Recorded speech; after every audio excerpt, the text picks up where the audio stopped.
오다 센세는 원래 원피스라는 만화를 5년 동안만 연재를 할 생각이었다고 합니다.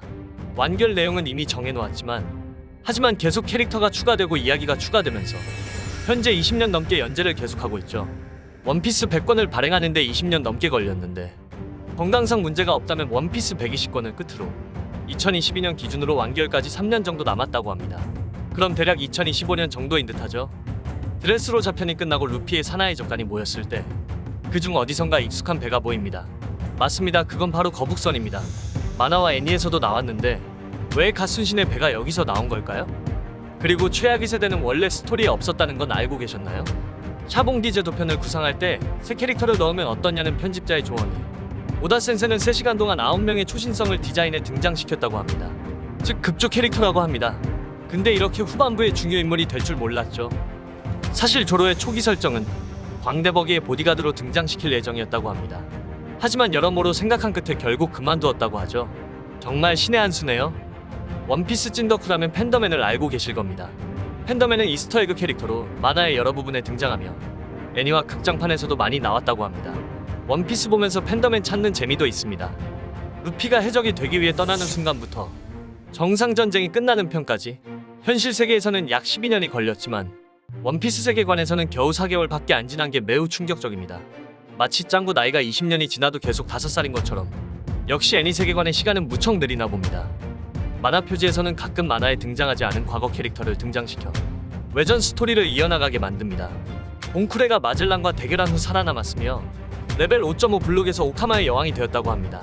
그리고 또 봉쿠레의 흥미로운 사실은 바루크워크스 때 다 남녀 짝이 되어 팀을 이뤘지만 봉쿠레 혼자만 여성 파트너가 없었는데 그것은 바로 봉쿠레가 남자 여자 둘 다 해당하기 때문이죠.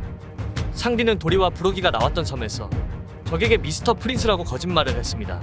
하지만 나중에 영어 이름대로 실제로 왕자인 게 밝혀졌죠.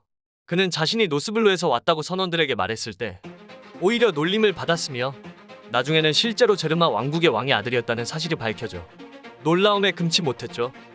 드레스로자에서 가두소비 하비하비 능력자 슈거를 무너뜨린 후에 도플라밍고가 공개적으로 수배를 했는데 이때 수배 목록에서는 칸주로만 없었습니다.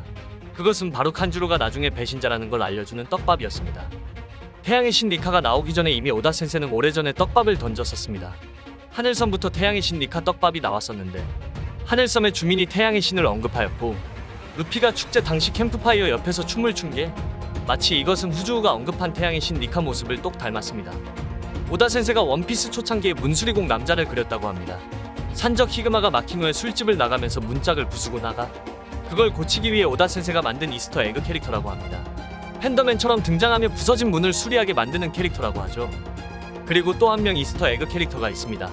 바로 술 취한 남자죠.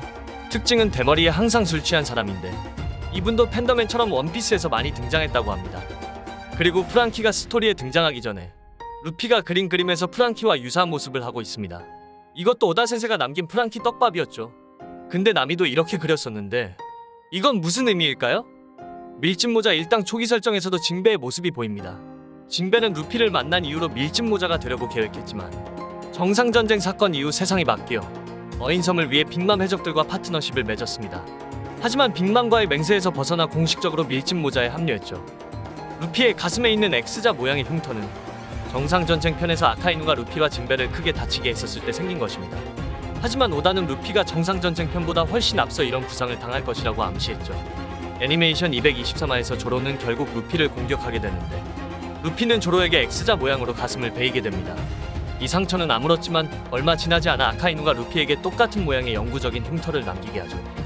오다 센세와 나루토 작가는 서로를 매우 친하다는 것을 표현했었는데 예로 두 아티스트는 각자의 작품에서 서로에게 약간의 시그널을 보내는 경향이 있었습니다. 가장 큰 시그널은 766화의 만화 표지입니다. 나루토가 완결이 나고 오다 센세가 766화의 만화 표지에 이런 걸 그렸습니다. 나미의 옷은 나루토를 상징하는 로고가 있으며 그녀 옆에는 쿠라마를 상징하는 작은 여우가 있죠. 스릴러바크에서 부르게 영혼이 들어간 캐릭터로 옛날 용을 배웠던 전설의 검사 류마, 혹시 이건 알고 계셨나요? 스릴러바크 편이 나오기 훨씬 전에 류마는 만화로 나왔었습니다. 그건 바로 원피스 외전 원티드에서 나왔죠. 대충 스토리는 류마가 세최검 킹이라는 사람을 찾아 겨루기 위해 떠나다가 마을 상공에 나타난 거대한 용을 단칼에 베어 마을을 구해주고 나중에 세최검 킹이 바로 류마 자신이라는 사실이 드러납니다. 류마에게 도움을 받았던 사람들이 세상에서 제일 가는 무사의 영혼을 지닌 류마를 존경의 의미를 담아 류마 드킹이라고 부른다는 것이었습니다. 류마의 전설은 사람들의 입에서 입으로 전해져 내려오면서 수백 년의 세월이 흐른 지금도 류마는 용을 뺀 무사라고 전해지고 있죠. 그리고 우솝의 거짓말은 현실이 되는데 케로베로스, 소인족, 드래곤 등 거짓말로 말했던 게 모험 중에 나타나 거짓말이 아닌 이제 현실이 되었죠. 사실 원피스 31권에서 이미 노랜드가 아이들한테 소인국 이야기를 해주는 장면이 나왔었습니다. 노랜드의 거짓말 같은 대모험담은 전부 노랜드가 실제로 겪은 일이라는 것을 생각하면 이때 던져진 소인국 떡밥을 드레스로자 편에서 푼 것이라고 할 수 있죠. 오다 센세는 챕터 번호에도 미친 집착을 보입니다. 예를 들어 기어 세컨드를 공개했을 때 챕터 387에서 나왔으며 기어 포스는 챕터 783에서 나와 7과 3을 서로 바꿔서 미친 숫자 집착을 보여주었습니다. 그리고 원피스 극장판에서 스토리와 연결되는 부분도 나옵니다. 원피스 필름 Z에서 목욕하는 장면이 나오는데 그때는 아오키지와 아카이누가 싸우고 정보가 제대로 나오지 않은 상태였지만 아오키지는 상반신에 흉터와 다리가 잘린 모습을 하고 있어 매우 충격을 주었죠. 자연계라도 심하게 다친 팔다리는 재생할 수 없는 걸 알 수 있죠. 상디의 처음 이름은 나루토라고 지을 예정이었던 것을 알고 있나요? 그렇습니다. 나루토라는 만화가 먼저 등장해서 원래 나루토였던 이름을 상디로 바꿨다고 합니다. 이것도 알고 계셨나요? 해군대장 모두 일본 배우를 모티브로 해서 창조했습니다. 아카이누는 의리없는 전쟁으로 유명한 야쿠자 전문 배우 스가와라 분타이고 아오키지는 일본 국민 배우이자 히무자2 야규 주베이 모델이기도 했던 마치다 유사쿠이며 히자루는 일본의 국민 배우 타나카 쿠니입니다. 후지토라는 일본의 맹인검객 자토이치 시리즈로 유명한 배우 가치 신타로이고 아라마키는 영화 낭인가에서 일본의 유명 배우 하라다 요시오가 연기를 맡은 캐릭터 아라마키 겐나이입니다. 그리고 다른 캐릭터도 있는데 프랑키의 디자인은 영화 에이스 벤츄라에 나오는 짐 캐리의 모습을 본땄으며 이반 코프는 로키 오러쇼의 프랭크 엠퍼터를 기반으로 만들었습니다. 오다 센세는 그동안 안대를 쓴 해적을 등장시키지 않았는데 그 이유는 해적은 안대를 차야 한다는 고정관념을 깨고 싶어 했다고 합니다. 하지만 시리즈 마지막에 안대 쓴 해적이 나타날 거라 오다 센세는 말했죠. 오다 센세는 천재이며 연구 또한 많이 한 것으로 알고 있는데 영화, 책, 역사 같은 것에서 영감을 얻어 원피스에 녹여 그렸다고 합니다. 검은 수염 주얼 리본이 알비다와 같은 캐릭터는 모두 실제 해적을 바탕으로 만들었습니다. 그리고 오로성 중에서는 매우 간디와 닮은 인물과 러시아의 정치인 고르바초프도 나왔죠. 그리고 혁명군이 처음으로 등장했던 마을에서 어느 한 소녀가 보이는데 이 소녀는 표지에 먼저 등장했었다는 사실 알고 계신가요? 바로 물에 빠진 에이스를 구해준 인물이죠. 표지에서 이미 등장시킬 걸 암시하고 있었네요. 그리고 밀짚 모자 일행들은 대체 어떻게 머리가 계속 똑같은지 어떻게 이발할까 궁금하신 분들도 있을 거라 생각하는데요. 밀짚 모자 일당 중 이발 담당은 바로 로빈과 우솝이라고 합니다. 사보는 어릴 때 천룡인에게 대포를 맞고 혁명군에게 구해졌었습니다. 하지만 그동안 저희들은 사보가 죽은 줄 알고 있었죠. 근데 루피가 로그타운에서 처형당할 위기에 처해 있었을 때 그 자리에 사보가 있었던 건 아시고 계신가요? 바로 로그타운에서 루피의 처형을 구경하고 있는 시민들 중 포착이 되었는데요. 이때 혁명가 드래곤이 루피를 구해준 것을 보면 혁명군 일행도 같이 있을 법도 가능성이 있죠. 근데 왜 사보가 아는 척 안 했냐고요? 사보의 기억은 정상전쟁이 끝나고 에이스가 죽은 신문을 보고 기억이 다시 돌아왔기 때문이죠. 나미는 이스트블루에서 세 번째로 똑똑한 캐릭터이며 벤베크와 쿠로 선장이 그녀보다 똑똑하다고 합니다. 이것은 오다 센세가 직접 공식적으로 언급한 내용입니다. 그리고 우솝의 생일을 알고 계신가요?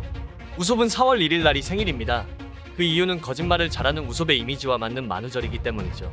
오다 센세는 골기로절을 초창기에 디자인했을 때 코수염을 매우 간제비처럼 그렸지만 나중 후반에는 매우 강한 느낌을 주는 코수염으로 바꿨습니다. 오다는 아카이누가 만약 주인공이었다면 원피스를 1년 안에 끝낼 만큼 강한 캐릭터라고 했습니다. 그래서 주인공을 엄청 강하게 만들면 안 된다고 말했죠. 밀짚 모자 일당 초기 설정 중에 초파는 원래 엄청 이상한 얼룩말로 그렸었으며 그리고 담배도 물고 있어 충격적이었습니다. 그리고 제일 가는 관심사는 원피스 결말이죠. 오다의 편집자가 언급한 내용으로는 병상전쟁 당시 에이스의 죽음으로 많은 팬들에게 감동적인 장면을 보여줬는데 결말은 그것보다 훨씬 감동적일 거라고 공개적으로 말했습니다. 흰수염 에드워드 뉴게이트와 검은수염 마샬 디티치는 실제 해적인 에드워드 티치에서 따왔다고 하죠. 그리고 오다 센세는 만약 악마의 열매를 먹고 싶다면 로빈의 꽃꽃 열매라 했습니다. 왜냐하면 그림을 더 빨리 그릴 수 있기 때문이라고 하죠. 그저 빛이네요. 재밌게 보셨다면 구독과 좋아요 부탁드립니다.